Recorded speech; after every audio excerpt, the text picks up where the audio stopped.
Okay. Sorry. Hello. Sorry. Okay, so MLBB, as you guys have already anticipating, I think this one is something that we have been. This information is something that we have been sharing in the past season already. But MLBB is going to be a part as a medal event already of the Asian Games in Nagoya. But just a little background, no.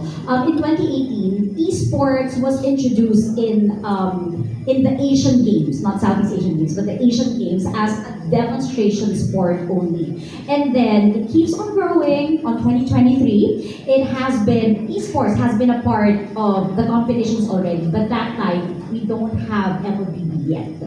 And then now in 2026, we are very, very honored that MLBB is going to be making its debut as a medal event in the Asian Games in Nagoya, Aichi in Japan. Okay, next one. Okay, of course. So if we are actually participating in Asian Games, so who is going to be our representative? Of course, we are still going to be represented by Team Cebol, as you guys know. The roster of Team Cebol is actually going to be the roster of the existing active players of Team Liquid, which is sila Carl TZ, ayan, coach is also si Coach Nav. And then, Team Liquid roster plus Kelra. So I think we do have a very powerful lineup and something that we can actually look forward to. So for every Filipinos, it creates another avenue to represent our country in a major international stage. Because as you guys know, usually we have two MPLs in a year. Lumalaban tayo sa MSC, in EWC, we do have our MA. We have been in, SEA Games in the previous seasons, but now this is our first time for the Asian Games. Okay.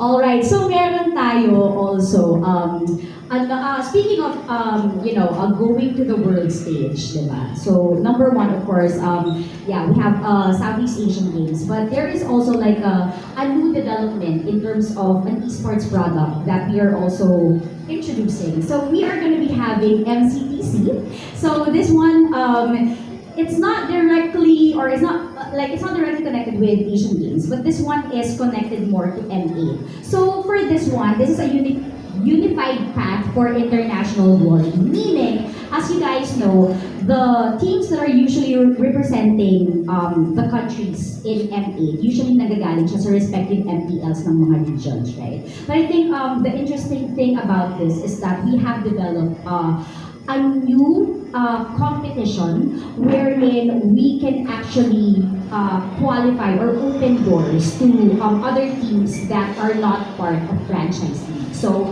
for this one, it's called the MCT-C, but technically C is for Southeast Asia, but there are actually MCTs in other regions, like in America, we have in Eastern Europe and Central Asia, we do have as well in the Middle East, and we those have those regions as well. But for this one, we are really focused on MCT-C, which is Southeast Asia. Okay. Next slide, please. Okay, so road to M8 World Championship. So, paano naging connected si MCT-C sa M8? So, yun, as I was saying earlier, usually, nagdagaling yung representatives natin for M8 from their respective local franchise leagues like MPL. But ngayon kasi, we are opening the doors kasi meron tayong MCT wherein our champions for like the semi-pro league can actually, vie for a slot in the M8 wildcard. So, road to M8, the thing is, even if we have MCTC, MPL is still, or MPL in the local franchise leagues of like different regions, will still be the proving league or will still be the official league kung saan talaga makukuha yung official representatives. It's just that yun nga, we are opening pathway to other teams that are not part of the franchise league. Okay? Alright. Okay, Okay, so for 2026 MLBBC Championship Tours, this one naman is gonna be in Bangkok, Thailand, from December 9 to December 13. Okay, next slide please. Okay, so why does MCTC exist? It creates more opportunity for Southeast Asian teams to qualify for M8, strengthen the region's path from domestic competition to the global stage. It reinforces MDL's role in developing country's next generation of professional talent. So what does that mean? So di ba, yung mga nagko-compete for us is kung sino yung champion usually ng second half na season ng MPL going to M8. Imagine, yung magiging winners natin ng MPL, kung sino yung magiging champion nun, they will be our representative to compete for M8. M8, it's the M8 wildcard. Tapos, of course, kung mananalo sila sa wildcard, then definitely it can give them also a slot to compete with the other professional representatives for the M8. So, I think it's really a trajectory in terms of the career path also ng mga semi-pro teams natin that we can look forward to. Kasi for the longest time, yes, we have MDL. But after their journey in a season in MDL, usually what's next? Another season, di ba? Kasi yung mga teams na natin sa MPL usually nagkakaroon ng opportunity to compete in the international stage. But now, with the program called MCT, yun, meron na tayong platform for our semi-pro na makita, ma-discover, and also ma-prove that those teams that are not included in the franchise league can also actually battle it out in the international stage. Okay. Right, next slide please. Ayun. Question and answer na pala. Ayan. Yeah, I think there's a lot that we want to share, but do let us know if ever you guys have interesting questions that we can cater to. Alright, thank you so much, Ms. Lee. We'll still have specific time later for the Q&A, but now it's time for us to ask our other guests first, before we open the floor to the media for your questions. Let's ask first our two-time Olympic gold medalist, Mr. Carlos Yulo. You're also an avid MLBB player and fan. Carlos, what do you enjoy most about the game and why does it resonate so strongly with you? Una, nakakatanggap ko siya ng stress talaga. Tama. Gawin a lot of physical activities. But at the same time, pag-strategize, I think it's, may similarities din po yung paano ko ginagawa yung gymnastics mo. Kasi sa gymnastics, hindi naman perfect agad kung paano ko ginagawa yung skills. But ganun din sa game, kailangan mo mag-trial and error din. And I feel like ayun yung pagkakapareho.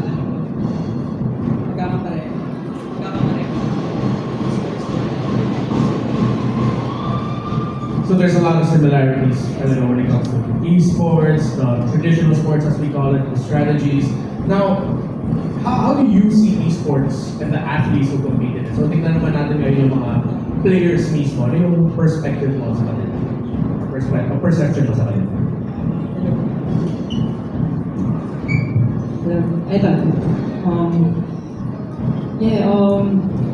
Paano po ba? Hindi din siya ganun ka-different for me kasi I still see yung essence ng pagiging atleta nila through mindset po talaga and yung mental po nila.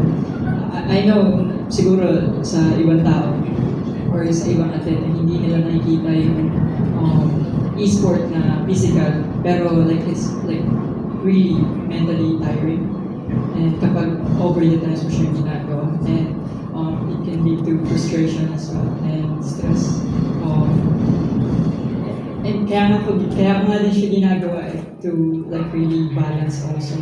Kaya din ako nag-game kapag na-stress ako sa ginagawa ko physically, I really enjoy like kahit matalo manalo, it doesn't really matter as long as I'm playing and as long as nasasayahan ako sa ginagawa ko. And ano siya refreshing for me also. Hindi siya ganun din kaseryoso for me. Yeah, but at the same time, yung pinaglalaban din po ng e-sport, like yung mga athletes po natin. I know their heart na siyempre tayo mga Pilipino, hindi tayo papatalo. Like, sa mga ibang countries din. Gusto natin ibigay din yung best na, especially esports, sobrang competitive talaga natin pagdating dyan. True. Not just in esports, but when it comes to traditional sports as well, we're also very competitive. We know that the road for Filipino athletes, especially competing internationally, is not the easiest. So, what does it mean to represent the Philippines, whether on the gymnastics floor or on the MLBB stage? For me, bigat po siya na responsibility for all of us athletes. Hindi lang yung, kasi before, akala ko sarili ko lang din yung dala ko. And akala ko din na individual lang ako na nandun. Pero after like winning talaga Olympics, na dun ko na-experience and na-realize na malaki pa talaga yung dala-dala ko. And it's not all about me. It's about also my country. Madaming sumusuporta sa atin. Maraming nagdadasal sa atin para manalo tayo. And ako, gusto kong i-share. Kasi madami tayo na mga Pilipino na mahusay talaga sa kahit anong larangan. And naniniwala akong kaya natin maka-adapt sa kahit anong larangan ng sports game. So that's actually beautiful. I think we'll play off of that. And I want to hear now your own personal message for Filipino athletes who one day will wear the Philippine jersey and represent the country internationally. What's your message for them? For me, palagi ko sinasabi, and sa sarili ko, and sa mga interviews ko, way back pa, palagi niyong hanapin yung sarili. Kapag nahanap niyo na, alam niyo kasi kung ano yung gusto niyo gawin, kung ano yung gagawa ka ng paraan para magawa siya. Darating din po kasi yung panahon na mahihirapan ka. Mga challenges na dyan, stressful moments na dyan. Doon talaga natitimbang kung gaano mo siya gusto. And kung gaano mo kakilala yung sarili mo. Sa akin, ayun po yung pinaka-advice ko. I know it's really hard na path. Pero para sa akin, ayun yung way para manalo ka sa game and para manalo ka sa buhay. Thank you so much. Very good. Thank you. Now, let's move on to our very own Fuego as well. What are your thoughts and perspective as an MDL Philippines team owner and founder about the newly launched MCT Southeast Asia? Yeah, as a founder and the owner of Team Fuego, I think MCTC is a great opportunity for the MDL because it gives young players opportunity to play eventually in the international stage. And also for us organizations that doesn't belong to the franchise, it gives us stronger platform to develop and to search for future generation of talents of young Filipino people. Kasi dati, yun nga, pag sinabing MDL, they are saying na, anong meron? Pag naging MDL ka, wala namang patutunguhan. So, sorry for the word. Pero most of the Filipino people, they are not, before, they are not looking forward to join the MDL because they do not see the future out of it. But because of this unified pathway leading to the M8, I think many Filipino people will become encouraged to join and compete in this kind of tournament. Good way. I want to get your insight on this. What were your players' reactions when they found out about MCTC? Did they run up to you and say, "Uy, pwede na tayo mag-international, pwede mag-world champion"? Yeah, What were their reactions? they are so excited, but I told them to do your best in the focus in the upcoming competition first, because for you to be able to compete in the MCT, you need to become the champion and the first runner-up for the MPL. So that's a long way, but having that unified goal makes the player encouraged to do better. So, how do you think then the MCTC strengthens the connection between grassroots esports, of course, with MDL and the professional scenes of MPL? How does it strengthen that connection? Yeah, I think it makes the journey more attainable. Journey from being an aspiring player to a professional player more attainable because because having a unified platform makes them think that there's a future out of it.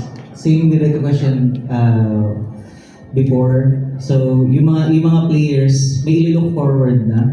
Yung mga grassroots kasi, hindi naman lahat yan may chance makuha ng mga franchise team. So, yung para makasali ka sa isang tournament na ganito, magbubukas to sa mga non-franchise team na sumali din sa competition to be able to compete in the world tournaments. Thank you so much, Fuego. And now, the floor is open to our media friends to ask for questions. I just want to request one little thing. For whoever's going to ask questions, please introduce your name and your publication when you ask your question. Thank you so much.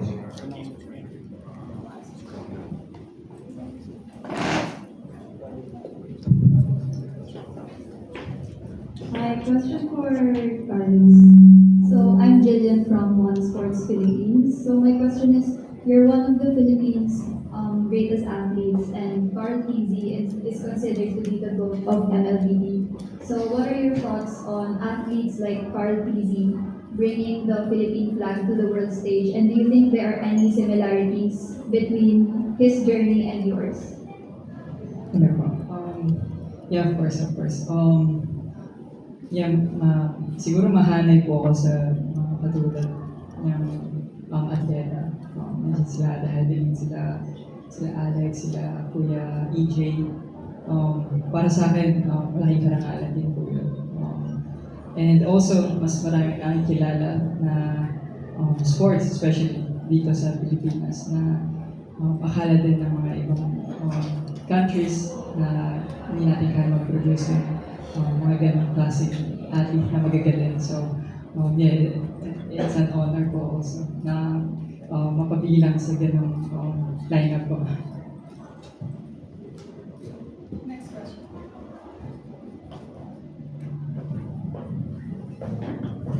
This question is for Baloy.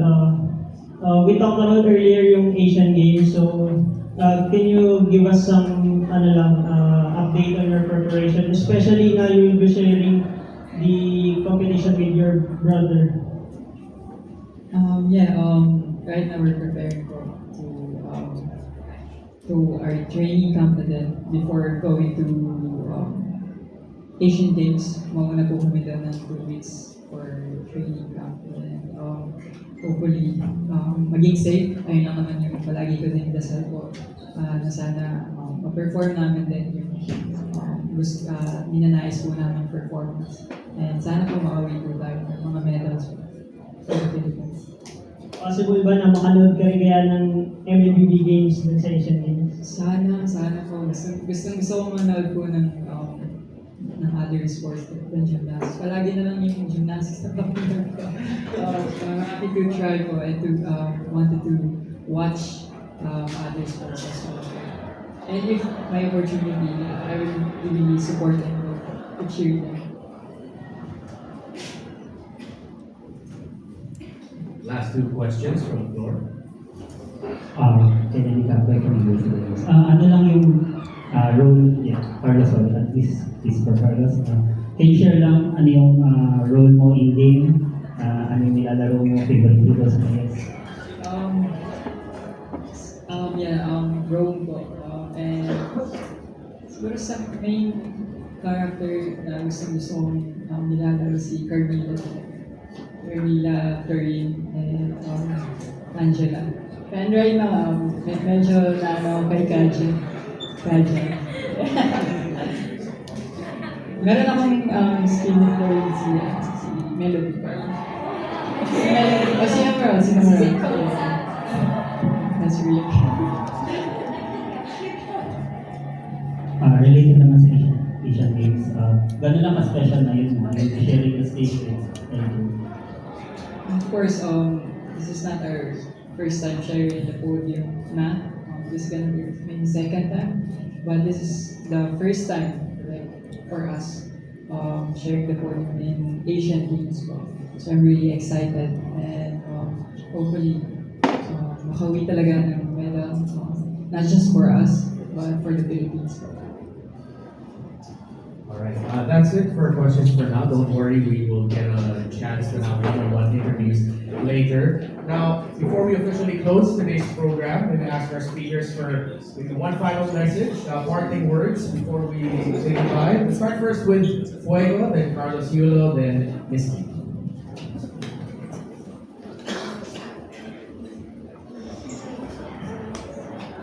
Ayan, so since I'm here for the topic of MCT, so I would love to call out the aspiring esports player, yung mga nangangarap na maglaro at lumaro sa World Cup, sa World Tournaments ng MLBB.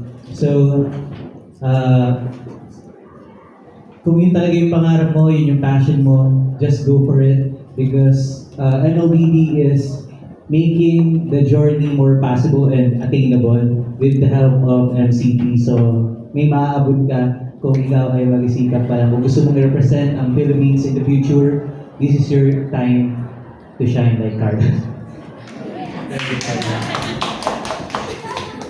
Carlos? Kaya naman gusto ko magpasalamat kay Lord sa mga opportunities and blessings na binibigyan niya sa atin araw-araw. Maraming salamat din po sa inyong lahat sa pag-invite po sa amin. It's another opportunity for me also to share my story and syempre i-highlight po yung ating mga athletes, not only physically, also the esports.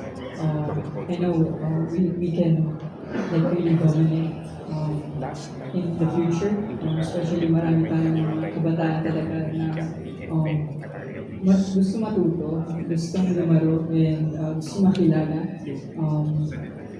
And yung passion talaga ng Filipino heart talaga yung gusto kong pinag-uusapan and i-highlight for other countries na meron tayong ganitong kakayanan na manalo, meron tayong ganitong kakayanan na i-sacrifice yung mga meron tayo just to like really attain kung ano yung gusto natin sa buhay and ma-reach yung goal natin. And sobrang grateful and thankful na po ako na maraming sumusuporta sa amin. Patuloy niyo po kaming supportahan sa journey namin, both physical sport and esports. Nagpapasalamat po ako sa inyo lahat sa pagdarasal niyo at pagsusuporta niyo po sa maraming salamat. Ang dami kong takeaway sa mga sinasabi ni Carlos. So, yeah, first of all, I would like to thank, of course, Carlos and Fuego for joining us in this season opening press con. Definitely, this is going to be a very exciting season for us. Please support, number one, of course, the whole season of MPL. So, thank you to our media friends for, of course, making time to join us here.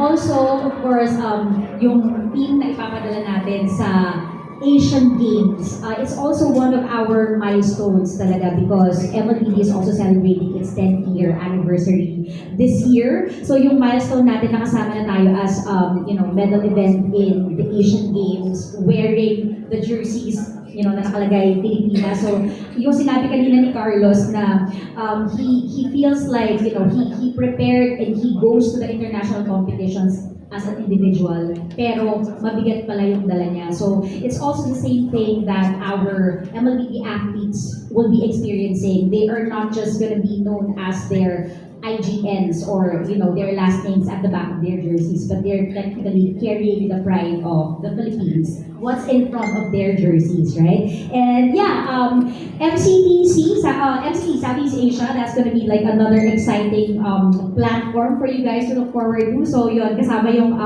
team ni Fuego sa magbabay for us lot to hopefully be able to compete there because of course Newton Games is all about growing the platform in terms of globalization. As you guys know, yes, I think in terms of franchise league as MPL, kumbaga, nakikita na natin yung success ng mga teams and players natin in terms of them having career in esports, them changing their lives, from being esports athletes. But we want to open more doors and pathways because we do have a lot of untapped talents that are just waiting for an opportunity to be seen. They are seen locally, pero ito yung reason kung bakit kami nagkakaroon ng MLBB, challenger tournaments. Because we want to open more path for globalization, for, our talents to be seen, and for their talents as well to be recognized. Ayun. So, kagaya ng sinabi ni Carlos also kanina, maraming mga sports na hindi alam ng ibang bansa na we can actually excel. But I think in esports, we're quite confident na malakas tayo. But again, kumbaga parang road to M8 as well. There's a big title that we want to defend. We also see in some international tournaments na ang ibang regions pumapalag na din. So it's actually an indication that the esports industry and ecosystem is not just dominated by one strong region. Although we still want to say that we are a strong region, but the thing is, it keeps our teams on our toes. So makikita natin yung disiplina ng mga teams natin for this season, and that is something that we should watch out for MPL Season 18. Thank you, guys! Thank you so much, Miss Leah, our honored guest, and of course to everyone here today. Thank you so much for spending your time with us here for our press conference.